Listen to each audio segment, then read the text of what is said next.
하나님 말씀 전도서 3장 16절에서 22절까지 말씀 교독하겠습니다. 전도서 3장 16절에서 22절입니다. 오늘은 10월 14일 월요일 아침입니다. 10월 14일자 본문 전도서 3장 16절에서 22절까지 말씀 보겠습니다. 교독합니다. 또 내가 해 아래서 보건대 재판하는 곳 거기에도 악이 있고 정의를 행하는 곳 거기에도 악이 있도다. 내가 내 마음속으로 이르기를 의인과 악인을 하나님이 심판하시리. 이는 모든 소망하는 일과 모든 행사에 때가 있음이라 하였으며 내가 내 마음속으로 이르기를 인생들의 일에 대하여 하나님이 그들을 시험하시리니 그들이 자기가 짐승과 다름이 없는 줄을 깨닫게 하려 하심이라 하였노라. 인생이 당하는 일을 짐승도 당하나니 그들이 당하는 일이 일반이라. 다 동일한 호흡이 있어서 짐승이 죽음같이 사람도 죽으니 사람이 짐승보다 뛰어남이 없음은 모든 것이 헛됨이로다. 다 흙으로 말미암았으므로 다 흙으로 돌아가나니 다 한 곳으로 가거니와 인생들의 혼은 위로 올라가고 짐승의 혼은 아랫 곧 땅으로 내려가는 줄을 누가 알랴. 그러므로 나는 사람이 자기 일에 즐거워하는 것보다 더 나은 것이 없음을 보았나니 이는 그것이 그의 몫이기 때문이라. 그의 뒤에 일어날 일이 무엇인지를 보게 하려고 그를 도로 데리고 올 자가 누구이랴. 아멘. 해 아래 어느 곳이나 악이 만연합니다. 하지만 사람이 살아온 모든 일에 대해서 하나님의 심판이 기다리고 있습니다. 스스로 대단하다라고 생각하는 사람이나 하찮은 짐승이나 죽는 것은 매한가지 똑같습니다. 더 나을 것이 없음을 깨닫게 하셔서 영원을 사모하는 마음을 주셨다라고 말합니다.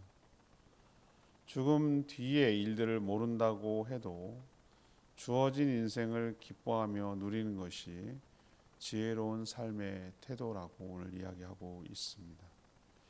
오늘 질문은 사람은 무엇을 알고 살아가야 하는가? 사람은 무엇을 알고 살아가야 하는가? 이것이 오늘 질문입니다. 먼저 16, 17절 말씀입니다. 심판이 있으니 흔들리지 마라라는 것이죠. 심판이 있으니 흔들리지 마라. 전도자이자 지혜자인 솔로몬이 해 아래 이 세상에서 일어나고 있는 일들을 유심히 관찰한 결과 모든 곳에 악이 존재하고 있다는 것을 깨닫게 되었다는 것이죠. 심지어 선과 악을 바르게 판결해야 하는 재판장 안에서도 악은 여전히 존재하고 있다는 것이에요. 정의를 실현해야 하는 곳에서도 여전히 악이 존재하는 이런 부조리한 세상을 우리가 살고 있다는 것입니다. 모든 재판하는 것이 그러면 다 틀렸냐 이렇게 말하기는 어렵지만 사람이 내리는 재판에는 항상 완벽하지가 않거든요. 시대와 상황에 따라 다 달라져요. 법이라는 것도 그렇고요. 법에 따라 심판을 하는 것이니까. 여러분 북한의 정의와 우리나라의 정의가 같겠습니까? 거기는 재판에 별 의미가 없어요. 이미 정해놓고 들어가는 거예요. 그냥 김정은한테 그 왕가한테 밉보이고 그러면 그냥 뭐 이것도 저것도 장성택 고모부가 몰아가지고 역적으로 몰아서 죽이는 거 보세요. 그게 그들의 정의예요. 그렇기 때문에 하나님이 원하시는 그 절대적인 정의가 이 땅에 실현되겠는가? 그렇지 않아요. 참 억울하고 답답한 사람이 얼마나 더 많은지 몰라요. 세상이 참 공의롭게 돌아가는 것처럼 보여도 그렇지 않고 오히려 더 공의롭지 못하게 돌아가는 게 세상이라는 것을 우리는 점점 느끼게 되는 것이죠. 동서고금 옛날이나 지금이나 언제든지 어느 사회든지 사람이 사는 곳이라면 이런 일이 없었던 때가 없었어요.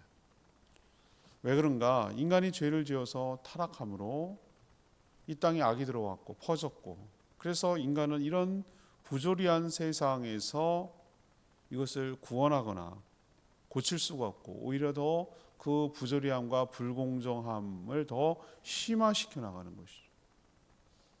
그럼 어차피 이러나 저러나 부조리한 세상은 부조리하고 죄는 여전하니 그럼 사람은 죄만 짓고 살아야 될까? 어차피 안 되니까. 어차피 세상은 다 공의롭지 못하니까.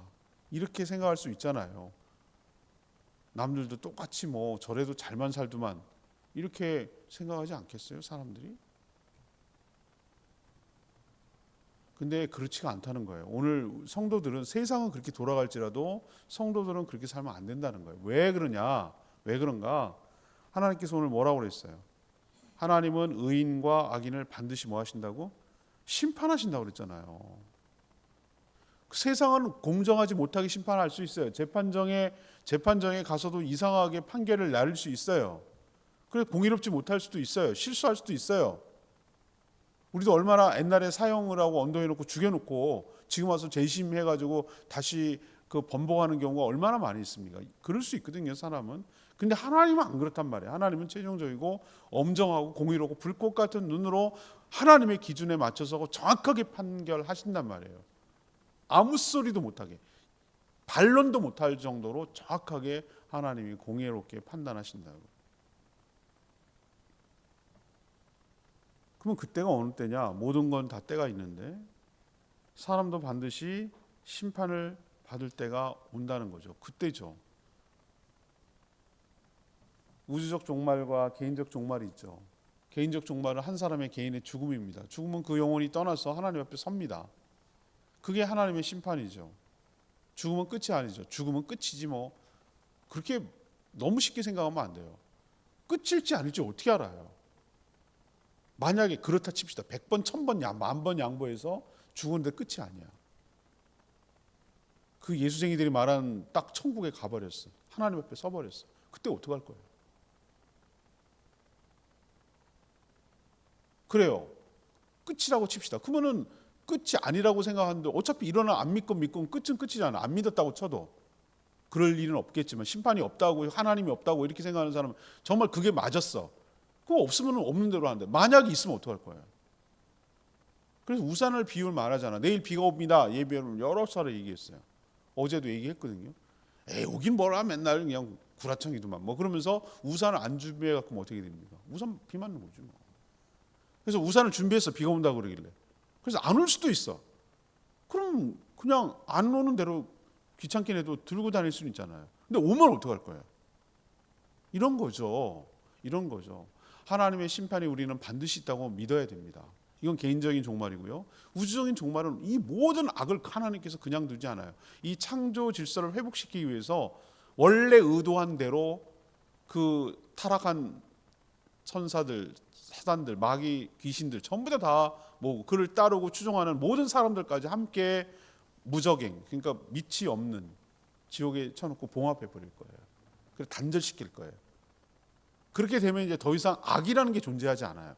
그래서 우리가 악을 지으려야 지을 수 없는 부활의 몸으로, 완벽한 몸으로 바뀌어질 것이기 때문에 그게 이제 우주적인 종말인데, 이게 있다라는 것을 우리는 늘 뭐하고 살아야 되죠? 명심하고 살아면 어떤 효과가 있습니까? 세상이 막 가도 나도 거기에 하고 싶은 충동을 느끼고, 어머 잘만 살더만, 잘 먹고 똥똥하고 오히려 더 잘 살더만, 나도 그렇게 저지르고 나도 똑같이 하고 그렇게 살아야 되겠다는 막 충동이 일어나요. 혼자만 옳게 산다고 뭐 인정받는 것도 아니고 오히려 손해만 보고, 얼마나 그러면 막 흔들려요 사람들이. 그렇지 않겠어요 여러분들? 뭐 저래도 되는구만, 저래도 안 잡아가는구만, 저래도 뭐 별 문제 없구만, 이렇게 생각하면 사람들이 막 흔들려요. 근데 흔들리지 말라는 거예요. 오늘 첫 번째 얘기하는 거는 흔들리지 마라. 왜 흔들지 마라? 남들은 다 그렇게 살아도 그게 끝이 아니다. 하나님이 다 마지막에 끝에 심판을 정확하게 하고 있으니까, 카운트를 하고 있으니까 그런 거에 막 왔다 갔다 흔들리지 말고, 너희들은 세상이 어떻게 엉망으로 돌아가더라도 너희들은 바르게 살고 하나님의 기준에 부합하도록 살아가라는 거예요. 두 번째는 18절에서 20절까지 말씀. 죽을 것이니 겸손하게 살아가라라는 얘기를 합니다. 죽을 것이니 겸손하게 살아가라. 사람은 짐승과는 차원이 다르며 존귀한 존재라고 생각합니다. 맞습니다. 그런 면이 있습니다. 어떻게 짐승하고 사람하고 비교합니까? 오늘 공무원 이제 오늘 노예를 하기 때문에 총회에서 9월 달에 했던 총회가 있거든요. 총회 여러 가지 결정된 게 어마어마하게 많아요. 그걸 사람들이 모든 모든 총회 산하 교회들이 다 그것을 공유하고 알아야 되기 때문에 그 결정문이 전부 다 각 배포가 돼요. 그럼 최소한 읽어봐야 돼요. 근데 제가 오늘 아침에 읽어보다가 눈에 띄는 게 하나 있었어요. 그 전에 뉴스도 나왔습니다만 요즘 애완견하고요, 애완묘하고 있잖아요. 반려견, 반려동물이라고 그러잖아요. 식구 엄마라고 그래. 나 개엄마인가? 엄마가 해줄게. 나 그러면 유모차가 아니라 개모차야. 개모차. 견모차인가? 개모차. 그걸 막 애가 끌고 다니는데 이렇게 보니까 어머 개야. 어머 세상. 아주 개팔자가 상팔자랍니다. 개가 걸어야지. 그러니까 병나지. 개는 걸어갖고 해야 진도 운동을 하고 하는데 먹을 거면 잔뜩 주고 아주 개팔자란 말이지. 그러니까 급기야는 어디까지 나가냐면 사람들이 장례식을 치르는 거예요. 어휴, 개 장례식 지고 장난 아닙니다. 이거는 어마어마하게 비쌉니다, 여러분. 화장도 하고요. 어휴, 낙골당도 들어가고 별일 다 합니다.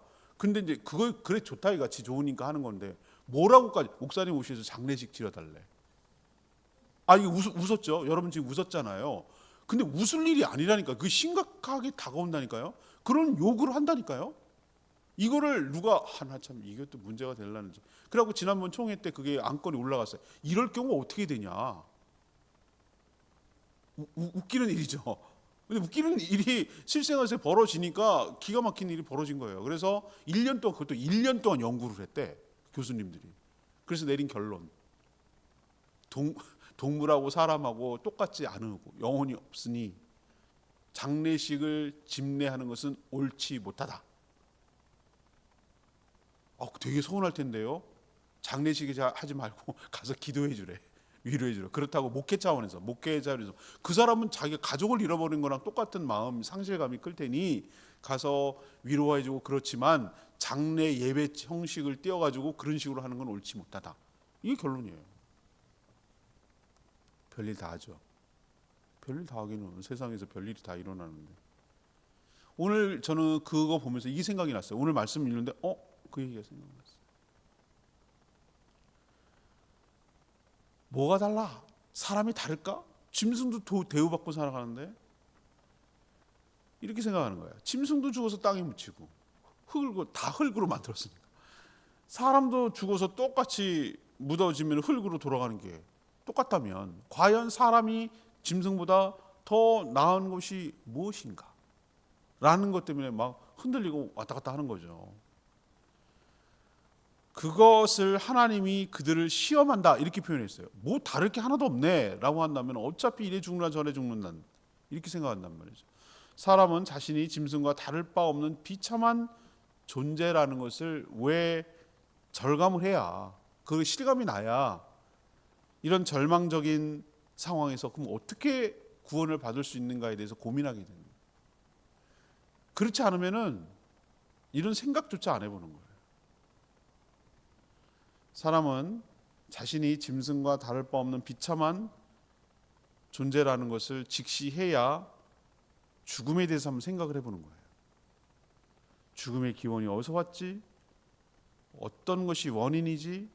그리고 죽은 이후의 세계가 어떠하지? 이런 것들에 대해서 생각을 해보게 되잖아요. 이런 일이 없으면 생각조차 안 하잖아요. 그리고 누구에게나 찾아오는 동일한 죽음 앞에 낮아져서 겸손하게 되는 것이죠.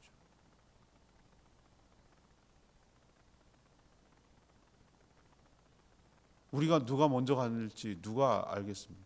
며칠 전에도 제가 아는 장로님 돌아가셔가지고 참 72세면은 그렇게 좀 아쉽잖아요, 그죠? 근데 이제 위암 투병 하시다가 결국은 잘 극복해내셨는데 결국은 또 돌아가셨어요. 그래서 너무 아쉬워, 너무 고마운 분이고 오랫동안 지냈던 분이라서 했는데 그렇죠. 뭐 우리는 아쉽지만 누가 장담을 하겠냐? 누가 장담을 하겠냐? 저는 아버님 장례 치르고 1년 전 치르면서 나 별 희한한 생각이 다 드는 거예요. 이제는 내 차례구나. 이런 생각이 드는 거예요. 한 세대가 가고 할아버지 할머니 돌아가시는 걸 제가 장례하는 거 보고 그 뭐 묻히고 나서 이제 아버님 그 바위 옆에다가 장례 치르고 나니까 딱 드는 생각이 뭐냐면 이제 한 세대가 가고 그 다음 세대 갔으면 이제 내 차례지 뭐. 이런 생각이 훅 들어오더라고요. 그러니 우리는 누구에게나 동일하게 찾아오는 죽음 앞에 어떻게 살아야 됩니까? 겸손하게 살아야 됩니다. 죽음이 없다면 그렇지 않아도 교만한 인간이 더더욱 기고만장해져서 더 많은 죄를 짓고 양산하고 살 거예요. 하나님께서 오늘 사람이 짐승과 다를 바 없는 비참한 존재라는 것, 죽는 건 또 한 가지라는 것을 왜 가르쳐주고 왜 직시하고 왜 깨닫게 해주십니까? 다를 바 없다. 그러니 뭐 하라는 거예요? 더 하나님 앞에 겸손하게 살아가면서 동시에 하나님을 찾으면서 하나님이 제시한 구원과 영생에 관심을 가지고 하늘에 소망을 두고 살아가도록 하려고 우리가 얼마나 보잘것없는 존재인가. 우리는 두 가지 동시에 가져야 돼요. 우리가 인생 흙으로 만드는데 하나님의 생기가 부어진 존재라는 거예요. 이게 양극단이에요. 우리 재료는 가장 하찮은 존재, 흙을처럼 그냥 밟히고 흔한 존재로 만들었다는 측면에서는 비천한 존재이나 그 안에 하나님의 생기가 들어가서 하나님의 형상을 닮은 존재라는 측면에서는 너무 존귀한 존재. 우린 두 가지를 다 가지고 있어야 되는 거예요. 한쪽만 치우치면 안 돼요. 하나님의 형상으로 닮았다 하기 때문에 자기 마음대로 되고 대단한 존재처럼 생각하면은 그것만 생각하면 기고만장해져요. 근데 반대로 흙으로 만들어졌다는 것 때문에 사람이나 짐승이나 뭐가 달라라고 생각하면서 그냥 자기는 하찮게 여기는 존재라고 생각하면 그것도 문제가 되는 거예요. 이 두 양쪽을 극복을 해야 돼요. 우리는 하나님의 영이 떠나지 않아. 그래서 우리는 하나님의 영이 떠나고 성령이 없으면 고깃덩어리에 불과하고 짐승과 똑같을 하나도 다를 바가 없는 죽어서 썩어 없어질 흙의 존재, 흙에 불과한 존재가 된단 말이에요. 그러나 우린 그렇지 않을 때가 언제 존귀한 존재예요. 제가 말씀드리잖아요. 그릇도 중요하지만 그릇에 무엇이 담느냐가 그릇의 가치를 결정한다고.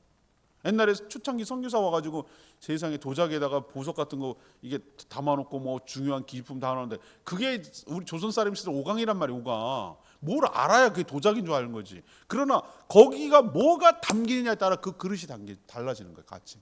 우리는 흙처럼 보잘것없는 존재이지만 우리 안에 성령이 하나님의 영이 담겨있기 때문에 우리의 가치는 하나님 예수 그리스도의 목숨값처럼 존귀한 존재가 되어진 줄 믿습니다. 우린 두 가지를 다 가져야 돼요. 하나님 은혜에 감사하고 우리 같은 비천하고 흙 같은 존재고 짐승과 다를 바 없는 존재, 비천한 존재를 이렇게 존귀한 존재로 삼아주신 하나님 은혜가 너무 감사하고 고맙고 그래서 우리는 겸손하고 또한 하나님 앞에 존귀한 존재라는 자긍심을 가지고 살아가야 될 줄 믿습니다. 그 얘기를 오늘 두 번째 하는 거예요. 세 번째 명심할 것은 21, 22절 말씀. 인생은 선물이니 즐기며 살아라. 인생은 선물이니 즐기며 살아라. 사람이나 짐승이 죽어서 흙에 묻히고 썩어 흙으로 돌아간다고 해서 똑같은 존재라고 생각하면 안 돼요. 사람의 영혼은 없어지지 않고 하늘로 올라가나 짐승의 영혼은 땅에서 아래로 내려가 사라지는 것이죠. 결정적인 차이는 여기서 나요. 죽음 이후의 세계가 어떤지 아무도 몰라요. 무슨 일이 일어날지 누가 데리고 갈지 아무도 몰라요. 그렇다고 주어진 인생을 걱정하고 염려 속에 살아가는 것은 또 어리석다고 했어요. 이런 문제를 고민한다고 해결될 문제가 아니기 때문에 그래요. 그럼 어떻게 살아야 될까요? 인생은 하나님이 주신 선물로 여기고 그것을 감사하게 받고 받은 것을 즐거워하며 누리는 복된 인생, 그렇게 살아가는 것이 복된 인생인 줄로 압니다. 그렇게 살라고 하나님은 인생이란 선물을 주셨다고 어제 주일날 말씀드렸잖아요. 어제 주일 본문이 바로 위에 오늘 3장 1절 15절이잖아요. 오늘 16절을 묵상하고 있잖아요. 이 말을 오해하면 안 된다고 그랬어요. 쾌락주의로 살아라. 노세 젊어서 노세. 이런 식으로 이걸 해석하면 안 된다고 그랬어요. 예비한 더 나은 삶을 기다리고 있으니 이 땅을 살아가는 동안에 하나님을 경외하며 이 땅에서 주신 사명에도 충실하며 또한 주신 것에 감사하며 살아가라는 뜻이죠. 여러분, 이래도 하나님의 감사, 저래도 하나님의 감사, 그럼에도 하나님의 감사, 그럼에도 불구하고 하나님의 감사. 제가 어제 말씀드린 것 중에 제가 설교 이렇게 다시 모니터하면서 은혜가 되는 말은, 그래요, 세상에 나쁜 때는 없어요. 모든 것이 우리에게 좋은 때이고 우리에게 아름다운 때이고 하나님이 우리에게 필요한 때를 주시는 거예요. 고통을 느낀다는 그 자체가 내가 살아있다는 거라고 말씀드렸잖아요. 살아있지 않으면 그런 걸 경험할 수 있는 기회조차가 없어요. 태어나지 않았다면. 하나님께서는 우리를 가장 사랑하셔서 가장 좋은 길로 인도하시고 가장 정확한 때에 적절하게 정확하게 개입하시는 하나님이신 줄로 믿습니다. 그렇다면 어떻게 돼요? 그냥 하나님께 맡기고 오늘 기쁜 일이 있으면 즐거워하고 기뻐하고 오늘 힘들고 어려운 일이 있으면 하나님께 생각해보고 기도하고 간구하고 아뢰고, 이게 살아가는 거죠. 우리 별다른 거 할 수 있는 게 있어요? 없잖아요. 근데 이 반대로 청개구리처럼 살아가는 사람이 있어요. 기쁜 일 있으면은 기쁘하지도 않고 시큰둥하고 뭐 그냥 그렇게 살아가는 사람. 표현을 안 하는 사람.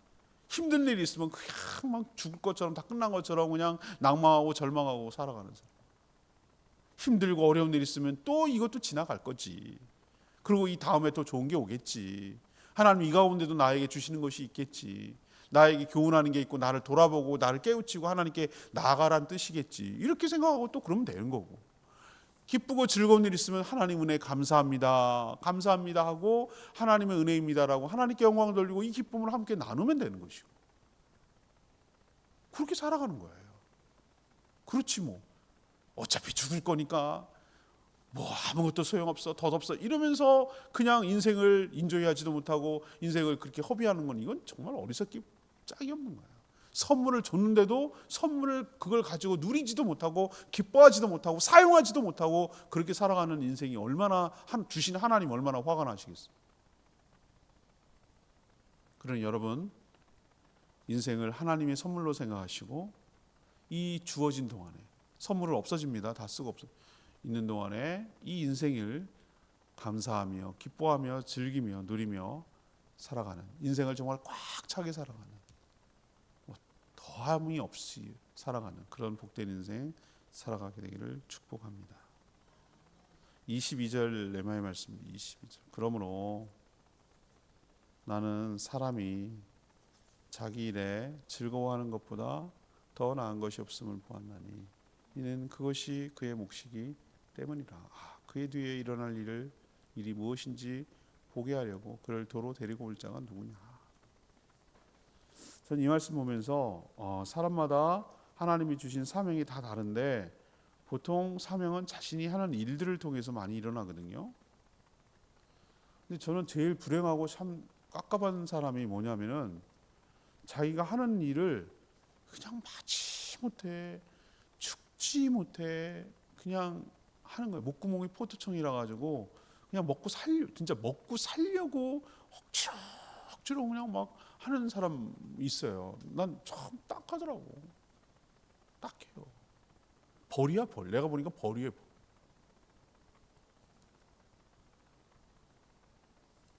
수입이 목적인 사람은 참 불행해요.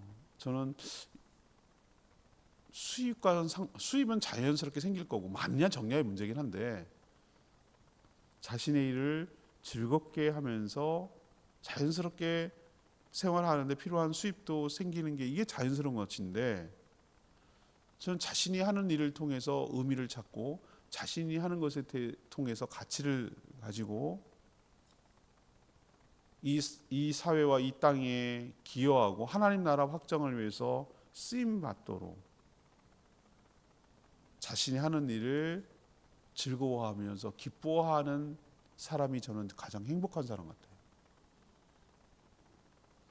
늘 자기가 하는 일에 불만을 갖고 이거 언제 때려치나 막 이러면서 죽지 못해 한다 막 이런 사람 보면은 참 딱해요.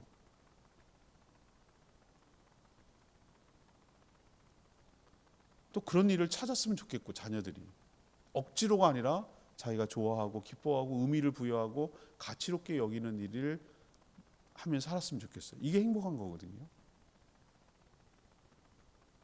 하나님께 감사하며 그 일을 누리며 즐겁게 살아가도록 힘쓰는 저희들 되기를 원합니다. 여러분이 하는 일에 즐거워하며 기뻐하며 잘 감당하시기를 축복합니다. 오늘 말씀 붙들고 기도하기 전에 344장 찬양집 344장 부르고 기도하겠습니다.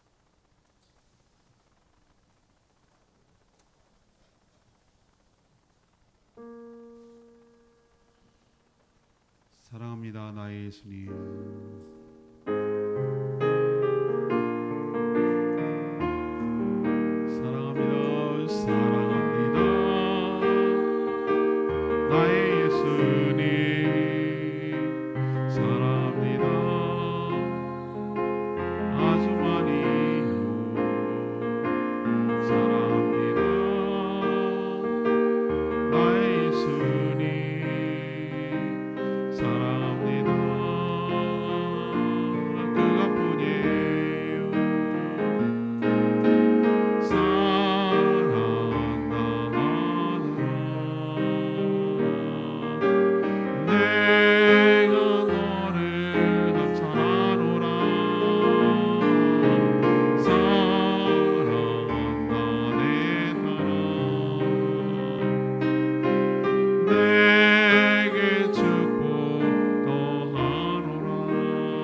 전도서가 우리 인생을 되돌아보게 하고 풍성하게 해서 좋은 것 같아요.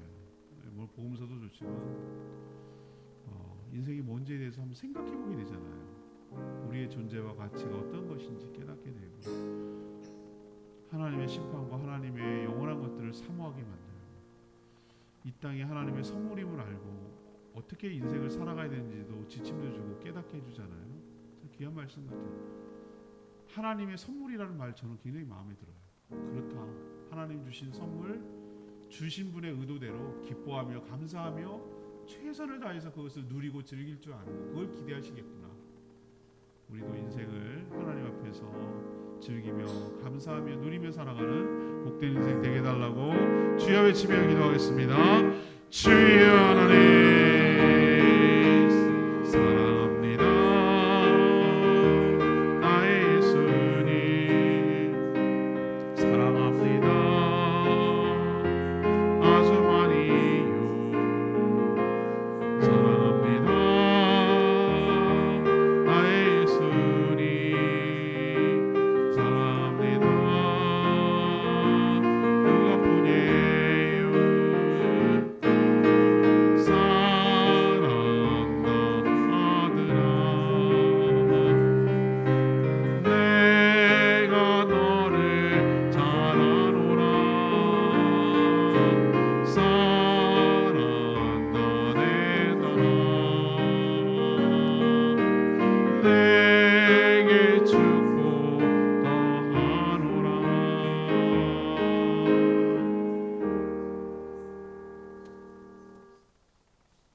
기도합니다. 하나님, 저희가 살아가는 세상도 어느 때나 어딜 가나 참 악이 존재하고 득세하는 그런 부조리한 세상에 살고 있습니다. 그래서 실망하며 낭망이 되기도 하지만 그래서 똑같이 죄를 짓고 마구잡이로 살고 싶은 충동도 느끼지만 그렇지만 하나님이 정한 때가 끝나면 의인과 악인을 정확하게 심판하시는 하나님의 심판을 의식하며 똑바로 살게 하여 주시옵소서. 부안해동하지 않고 흔들리지 않게 하여 주시옵소서. 사람도 짐승처럼 똑같이 죽어 흙으로 돌아감을 기억하고 우리도 별다른 것이 없구나 라고 생각하고 겸손하게 살게 하시되 우리 안에 성령이 계시고 예수 안에 있는 존재이므로 예수님 때문에 우리가 천국에 들어가도록 하나님께서 인도한 존귀한 하나님의 자녀임도 기억하게 하여 주시옵소서. 인생은 하나님이 주신 선물이고 하는 일은 주신 사명이니 저희들이 하는 모든 일에 기쁘고 즐겁게 하며 또 매사에 감사하면서 살아가는 복된 인생 되게 하여 주시옵소서. 오늘도 간구하는 기도 주님 들어주시고 주님과 동행하는 복된 하루 되게 하시며 인생을 금쪽 같은 인생, 순간순간이 너무나 아쉽고 소중한 인생들이 흘러가고 있음을 기억하고 허투루 사용하지 아니하고 의미 있고 가치 있게 살아가는 저희 모두가 되게 하여 주시옵소서. 특별히 오늘 있을 제주노회 정기노회 축복하시고 또 내일부터 전개되는 120부차 가정교회 목회자 컨퍼런스를 축복하시고 은혜 가운데 진행되게 하여 주시옵소서.